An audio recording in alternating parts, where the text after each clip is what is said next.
Hey guys, I'm Aidan Cheatwood, and I'm doing a presentation on the case study of mutiny in the manufacturing department. So to start off as an introduction, here is my name, right here, and here's the date I'm doing it on and what class I'm doing it for. So let's start you off with the introduction to the case. In this case, there were three key players: Alan, lead supervisor; Bob, the inexperienced supervisor; and Coot, the veteran employee. Now, the summary of the situation is that Bob has been assigned team lead, but he's the new supervisor. So he sets up a work schedule that Coot, who already has more experience, knows won't get the job done. Coot brings this up to Bob, but Bob dismisses it. So Coot decides to take matters into his own hands and changes the schedule without Bob's permission and behind his back. This leads to a confrontation. The ethical dilemma here is if Alan, the lead supervisor, should support Bob's development as a leader and miss the customer's order deadline, or back up Coot's decision-making skills as based on experience. So there's a couple of key moral issues here. The first of which is authority versus experience. Should Coot override Bob's decisions for the sake of the company's success, even if it undermines Bob's authority? Personally, I think Coot shouldn't have gone behind Bob's back to make these changes. Bob was ultimately lead, and Coot should have followed what Bob said. Now, second is employee development. Should Bob be allowed to make these mistakes, or should he be corrected immediately to avoid company damage?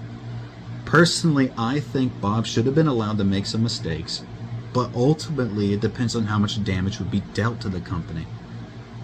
Lastly, we have morale and trust. How does Alan handle team morale and his credibility if he sides with either Coot or Bob?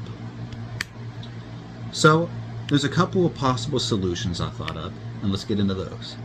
First of which is to support Bob's development.